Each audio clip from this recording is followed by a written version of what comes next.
ভণ্ড পীর সাদিকুর রহমান বলেছে মিজানুর রহমান আজহারীর যে গলা কেটে আনতে পারবে তাকে 10 লক্ষ টাকা পুরস্কার দেওয়া হবে।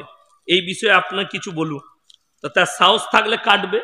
এরা তো আমাকেও খুঁজছে মারার লেগে, আমি কি করব? পেলে মারবে আর না হলে মার খাবে। আজহারী বলেছে যে স্বাধীনতার পর থেকে আমরা কিছু পাইনি, একদল খেয়েছে আর একদল খাওয়ার জন্য রেডি হচ্ছে। উত্তাল বাংলাদেশ এই নিয়ে কিছু বলেন। যা বলেছে ঠিক বলেছে, শুনেলেন। 1 টাকা যদি কেউ রাজত্বের পয়সা অন্যায়ভাবে কওমের পয়সা খায়, আল্লাহর কাছে হিসেব লাগবে। আমাদের দেশের লোক মনে করে নেতা হওয়া খুব সহজ, আমি জিতে গেলাম, আমি নেতা হয়ে গেছি, আমি আমার মন মর্জি মতো চালাবো। শুনেলেন, বেশিরভাগ নেতা এই যুগে জাহান্নামে যাবে খালি অন্যায়ভাবে মালকে আত্মসাৎ করার কারণে। এটা মাথায় রাখবে। আজকে কষ্টটা বলে দিই। বেলডাঙ্গা বাজারে একটা ছেলে পকেট থেকে 10 টাকা চুরি করেছে, তাকে গাছে বেঁধে পিটালো। বললে কেন? বললে এই বাচ্চাটা চুরি করেছে। তাকে বেঁধে হাঁটেতে পিটাচ্ছে, এই বাচ্চাটা চুরি করেছে, চোর। অথচ যারা কওমের লাখ লাখ টাকা মেরে নিচ্ছে তাদেরকে স্টেজে নিয়ে এসে আপনি গলায় মালা পরিয়ে বলছেন এটা সমাজসেবী। আমি বললি খারাপ মলবি, বড় কষ্ট লাগে। সব থেকে দুঃখ, এই মুর্শিদাবাদ মালদা জেলায় দিনাজপুরে স্টেজে আলেমরা বক্তব্য দিচ্ছে, নেতাদিকে ডেকে নিয়ে এসে বক্তাকে বলছে আপনি চুপ করুন, উনি দুটো কথা বলবে। এটা কিয়ামতের আলামত। রাসূলের হাদিসে আছে যখন আলেমদিকে বেজ্জতি করা হবে তখন জেনে রেখে দিবে ইলমের থেকে আগে বড় বড় আলেমদিকে আল্লাহ তুলে দিবেন। মূর্খরা দেশ চালাবে আর শিক্ষিতরা বসে থাকবে। আলেমদিকে স্টেজে বেজ্জতি করানো হবে। একটা আলেম বক্তব্য দিচ্ছে, একটা বক্তা বক্তব্য দিচ্ছে একটা ইসলামিক স্টেজে, আর একটা নেতাকে নিয়ে এসে মদ খায় না, গাঁজা খায় না, জিনা করে, আল্লাহ ছাড়া কেউ জানে না, নিয়ে এসে বলছে ইয়াসিন সাহেব আপনি 10 মিনিট দাঁড়িয়ে যান, ও হারাম করে বক্তব্য দিবে। আমি তো নিয়ত করেছি যেদিন আমার সাথে ঘটবে আমাকে তো লাস্টেই চাপায়, সেই দিনে স্টেজ থেকে নেমে গাড়িটা চেপে ঘর চলে যাবো। কারণ বাপের হিম্মত হবে না, আমার গাড়ি যদি ভেঙে আগুন লাগিয়ে দেয় তাও আর জলসাই চাপবো না, আমাকে মার্ডার করে দিলেও চাপবো না। বড় কষ্ট লাগে। আপনি চলুন আমাদের বর্ধমান জেলায়, স্টেজ তো দূরের কথা, জলসার পোস্টারে একটা নেতার নাম দেখতে পাবেন। খালি আমি মুর্শিদাবাদে দেখতে পাই। ওদের নাম কেন দিবেন? এই মাদ্রাসা শুধু একটা নেতার জন্য চলছে? এই দিন, এই মসজিদ আল্লাহর ঘর, কারুর পয়সার উপরে নির্ভর করে চলে না, আল্লাহ দ্বারা চলে। আল্লাহ যা দিলকে দিবে সে মসজিদে মাদ্রাসায় পয়সা দিবে, ঠিক কিনা? আল্লাহ দিন আল্লাহ চালাচ্ছে। আর আপনি ভরসা রেখেছেন একটা নেতা আমাকে 50,000 দিবে, সে জিনা করুক আর যাই করুন, একটা আলেমকে বেজ্জতি করে বস করিয়ে তাকে দিয়ে বয়ান করাচ্ছে। এর থেকে দুঃখ আর কি আছে? ওই জন্যে দুঃখের সঙ্গে বলছি এসব কাজগুলো করবেন না। 2025 সালে 25শে জানুয়ারি সমস্ত গ্রহগুলো এক গতিতে এক সারিতে হবে বলছে বিজ্ঞানীরা। এই ব্যাপারে আপনি কিছু বলুন। কোন সালে? 25 সালে 25শে জানুয়ারি 25 কেজি গাঁজা খেয়ে বলেছে। 14ই ফেব্রুয়ারি ভালোবাসা দিবস পালন করে। কিছু বলে থাকুন এই ব্যাপারে। আমি তো বলেছি বেঈমান কাফের ইহুদিদের একটা মারাত্মক ঠান্ডা মাথায় চাল, মুসলিম দিকে জিনায় লিপ্ত করো।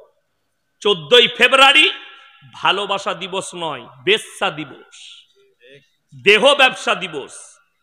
তারা নাম রেখেছে ভ্যালেন্টাইন ডে। 14ই ফেব্রুয়ারি কাজ হচ্ছে জিনা করা। তারা নাম রেখেছে রোজ ডে, কাজ হচ্ছে জিনা করা। তারা নাম রেখেছে চকলেট ডে, কাজ হচ্ছে জিনা করা। তারা নাম রেখেছে কিস ডে, কাজ হচ্ছে জিনা করা। এগুলো ঠান্ডা মাথায় জিনা করাচ্ছে। আর রাসূল আকরাম সাল্লাল্লাহু আলাইহি সাল্লাম কিয়ামতের আলামত গুলোর মধ্যে মারাত্মক আলামত, যখন রাস্তাঘাটে কুকুরের মতো জিনা হবে জানবে যে কিয়ামতের আলামত এসে গেছে, কিয়ামত কাছে চলে এসছে। এয়ারপোর্টে যাচ্ছে, কাকে ছাড়তে? গার্লফ্রেন্ডকে। কি বুঝলেন? গার্লফ্রেন্ড কোথায় যাবে? মুম্বাই যাবে। এয়ারপোর্টে ছাড়তে এসছে, কি বুঝলেন? টেস্কি থেকে নেমে চলে যাবে। তুমি চলে যাচ্ছ, হ্যালো, কিস খাচ্ছে মুখে, হারাম করে। এটা তো জিনা, স্পষ্ট জিনা। আমাদের দেশে দুঃখ কি লাগে জানেন? মুসলিমদের মেয়ে বোরকা পরে হিজাব পরে স্কুলে গেলে তাকে কোর্টে কেস লড়তে হয়। আর যারা ন্যাংটো বাজারে এয়ারপোর্টে আর দিল্লিতে বোম্বাই খুঁজে বেড়াচ্ছে যে আর্টিস্টরা, তাদেরকে বলা হয় নাইস, বিউটিফুল, বিউটিফুল লুক। আর আমাদের ছেলেরা তো ওইগুলোই ভালোবাসে। ঘরে এসে বউকে বলছে তোকে না খেপির মতো লাগে, আর মোবাইল খুলে দেখাচ্ছে দেখ হিমা মালিনী এখন বয়স হয়ে গেছে, তাকে কিরকম লাগছে দেখ, তোকে এরকম লাগে কেন? আরে হারামখোর, তোর বউটাকে একবার বহরমপুরে নিয়ে যা, পার্লারে একবার মেকআপ করা, হিমা মালিনীর থেকেও মাধুরীর থেকেও ভালো লাগবে। হিমা মালিনীর বয়স হচ্ছে কত, 70 না কত, 74, কিন্তু তাকে আপনি ফিল্মে দেখবেন মনে হচ্ছে জানো 45 বছর বয়স। কি ওইটার নাম? মেকআপ। শাহরুখ খানের বয়স কত? 59, বুড়ো হয়ে গেছে, কিন্তু মেকআপে মনে হচ্ছে 20 বছর 25 বছরের যুবক। ঠিক কিনা? শুনেলেন রসুলের হাদিস, যারা মুখেতে দাড়ি রাখবে এটা মরদের আত্মপ্রকাশ পাবে, পুরুষত্বের। আপনি যারা দাড়ি চাচ্ছে তাদের গালে একজনে হাত লাগান, যারা দাড়ি চাচে, কি বুঝলেন, মনে হচ্ছে যেন গন্ডারের চামড়া। আর আমাদেরটা হাত লাগিয়ে দেখেন, জীবনে হাত লাগাই না, দেখুন ক্রিমও ব্যবহার করি না, কিচ্ছু করি না, কি মনে হচ্ছে? হাত দিয়ে দেখুন না, কোনো অসুবিধা নাই। আমার ভাই, তোমার বিবিকে সাজালে ওর থেকে সুন্দর লাগবে। তুমি যে নারীটাকে দেখছো, আপনি তার কাছ থেকে নজর ফিরিয়ে এলেন। মুসলিম দিকে অনুরোধ করছি, আপনার বিবি বাইরে গেলে তাকে বলো ঢাকা দিয়ে যাও শরীর। আপনি আপনার হুকুম করুন, সে যদি পালন না করে বিপদে পড়বে। আর কি আছে?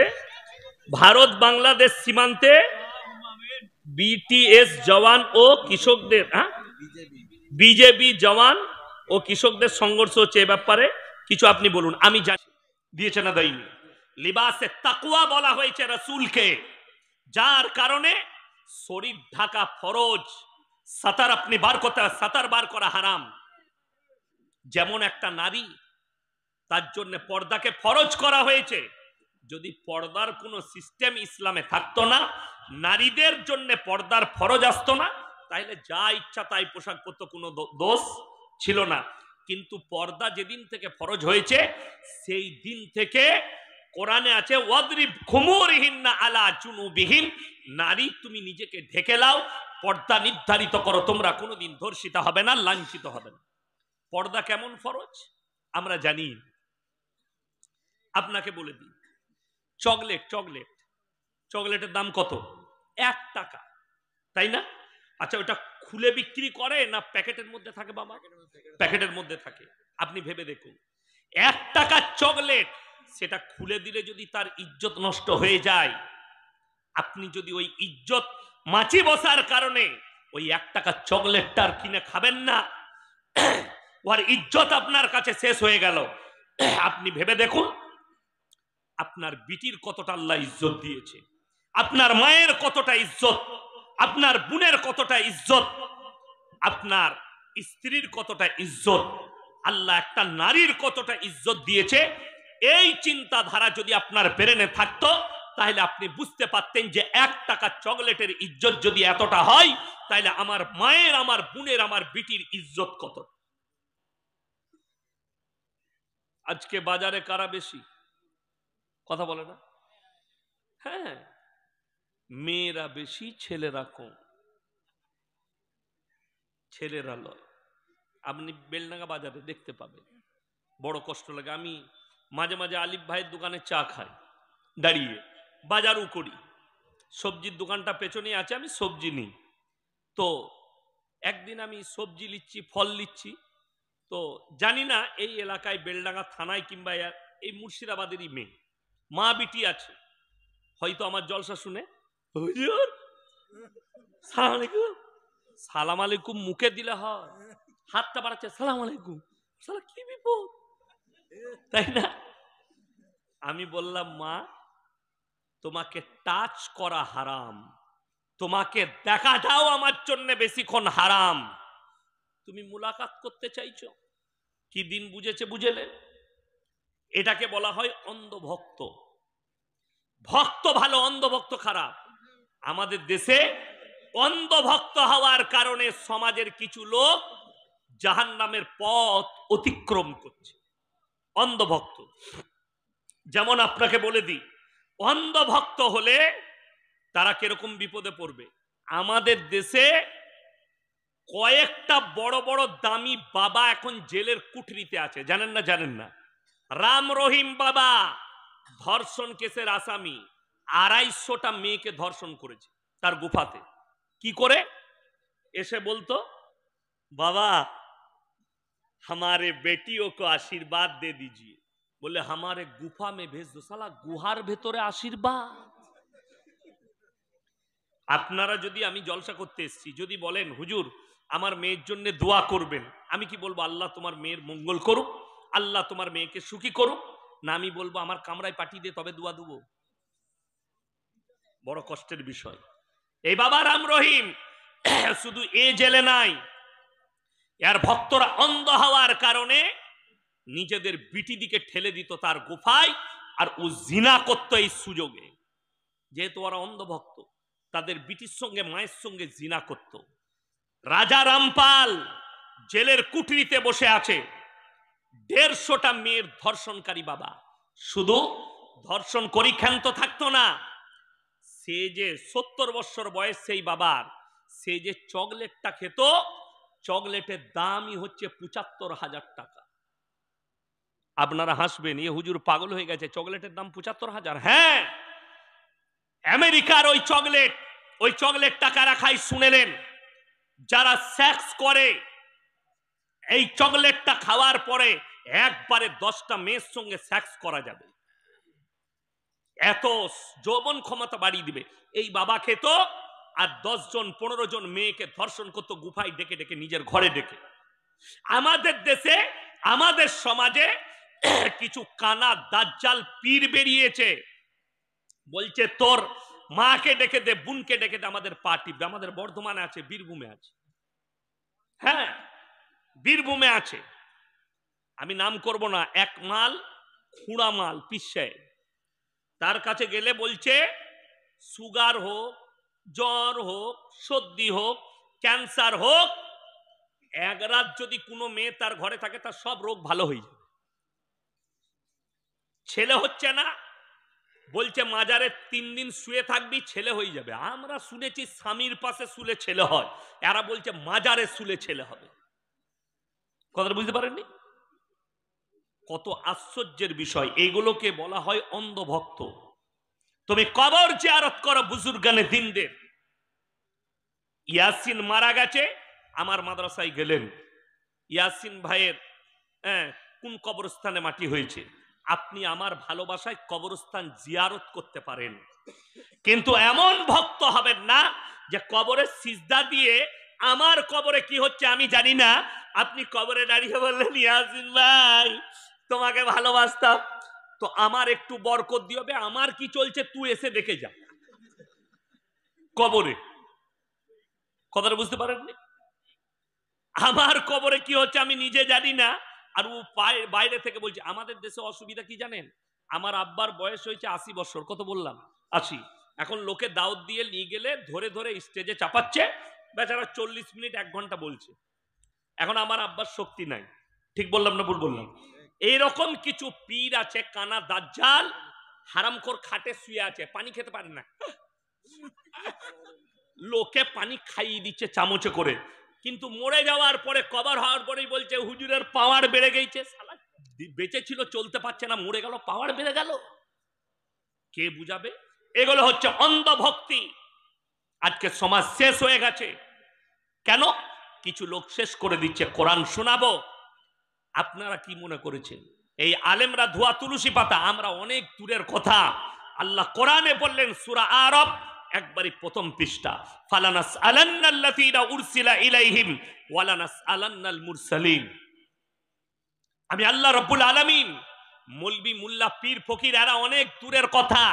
আমি কিয়ামতের দিনে নবী পয়গম্বর রাসূলকেও দাঁড় করাবো, তাদের কাছেও সওয়াল যাবে, তুমি তোমার কওমকে কিভাবে দাওয়াত দিয়েছো? তারা উত্তর দেবে, আল্লাহ আমরা দিনের কথা পৌঁছে দিয়েছি। তাদের কওমকে জিজ্ঞেস করা হবে, তোমাদের কাছে কি আল্লাহর দাওয়াত পৌঁছায়নি? তোমাদের কাছে কি আল্লাহর দ্বীন পৌঁছায়নি? আপনার কাছে পৌঁছে থাকলে আপনি যদি ব্যর্থ হয়ে থাকেন, আপনার বাঁ হাতে আমলনামা যাবে। সেই দিনে সবাই নিজের নিজের হিসেব দেবে। কিন্তু দুঃখের বিষয়, আমাদের দেশের কিছু ভণ্ড, কিছু জিলাপিখোর, কিছু মাজারখোর, কিছু সিন্নিখোর, এরা বলছে পিঠ ধরলে কোনো হিসাব লাগবে না, ডাইরেক্ট জান্নাতে যাবি, গাঁজা খার মদ খা, যত পাপ করবি কর। আপনাদের মুর্শিদাবাদই আছে, হ্যাঁ মুর্শিদাবাদই আছে। এই কারণে কিছু লোক মদ উছাচ্ছে না, গাঁজা উছাচ্ছে না, পাপ উছাচ্ছে না। সে জানে আমার কানা দাজ্জাল হুজুর আছে, আমি যাই পাপ করি জান্নাতে নিয়ে যাই। চিমটি বাবার নাম শুনেছেন? এই বেলডাঙ্গার লোক চিমটি বাবা কোথায়? আমার বর্ধমান জেলা। আমি জায়গার নাম করব না, এমনি তো গাল খাচ্ছি, কি বুঝলেন? এই চিমটি বাবার যখন ছাড়বে, তার যারা মুরিদ আছে খালি ফেসবুকে দেখে নেবেন গালগুলো কেমন দিবে। আমি বলেছি কালকে লালগোলায়, ফেসবুকে গাল দেওয়া খুব সহজ। সহজ না সহজ নয়? খালি লেখে ছেড়ে দিয়া, ইয়াসিন হারামখোর, ইয়াসিন হারামের আওলাদ, এটা খালি লেখে ছেড়ে দেওয়া খুব সহজ।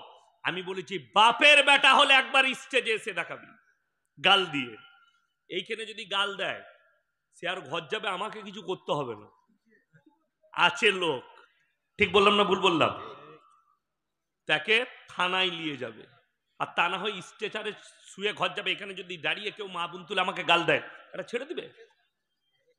বড় কষ্ট লাগে, দুঃখ লাগে। গাল তুমি দিবে দাও, কিন্তু বড় কষ্টের বিষয়, এরা এমন অন্ধ ভক্তই লিপ্ত হয়েছে যে পীর সাহেব আমাকে জান্নাতে নিয়ে যাবে আমি যতই পাপ করি। কোরআন খুলেন, ইন্নাল্লাযীনা ইয়াকতুমুনা মা আনজালাল্লাহু মিনাল কিতাব ওয়া ইয়াশতারুনা বিহি সামানান কালীলা উলাইকা মা ইয়াকুলুনা ফি বুতুনিহিম ইল্লান নার।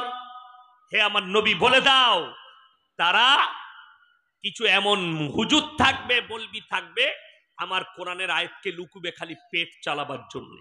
তারা নিজেদের পেটেতে আগুন ছাড়া আর কিছু ভরে না।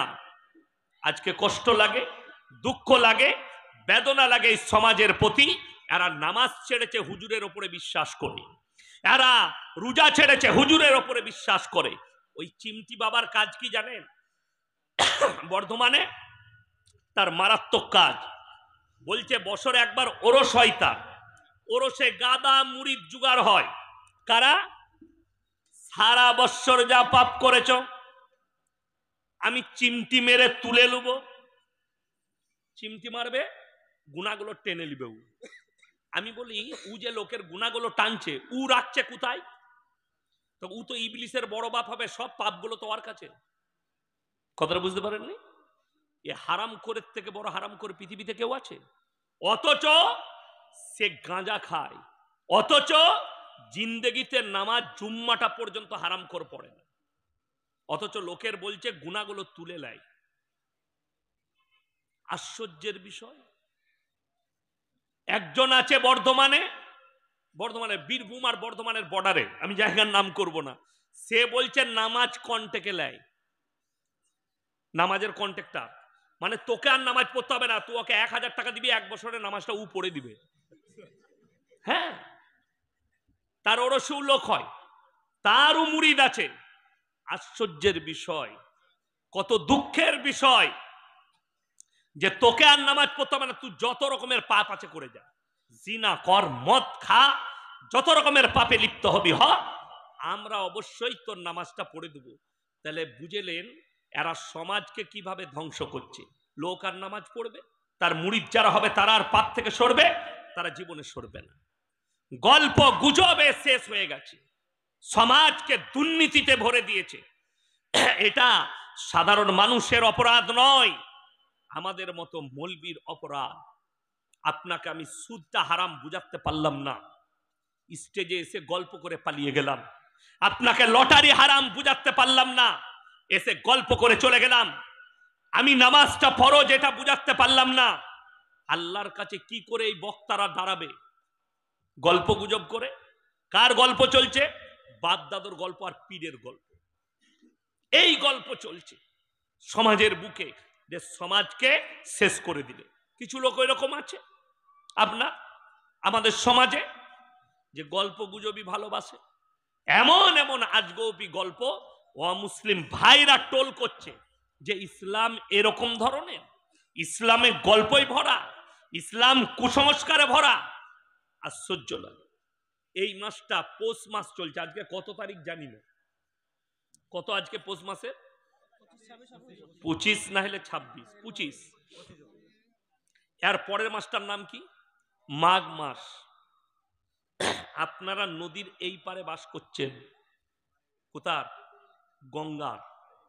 গঙ্গার ওই পারেও কিছুটা মুর্শিদাবাদ আছে, তারপরে আবার বর্ধমান আছে। সালারের মধ্যেখানে একটা গ্রাম ঢুকে আছে বর্ধমান জেলার, আছে না নাই? গ্রামটার নাম নতুন গ্রাম, কিন্তু জেলাটা বর্ধমান। আমি ওই গ্রামে দুবার জলসা করেছি। এরকম ওই পাটটা পেরুলে সালার, ভরতপুর, সালারটা পেরিয়ে গেলেই কেতুগ্রাম থানা, বর্ধমান জেলা স্টার্ট। এইদিকে দেবগ্রাম পেরিয়ে গেলেই কাটুয়া, বর্ধমান জেলা স্টার্ট। বর্ধমানে, মুর্শিদাবাদের কিছু জায়গায়, আর বীরভূমে, বাঁকুড়া, পুরুলিয়ায় দেখবেন এই পহেলা মাঘ অমুসলিম ভাইদের একটা পরব আছে, সেটার নাম হচ্ছে মাকর সংক্রান্তি। গঙ্গাসাগরে আমি জলসা করতে গিয়েছিলাম।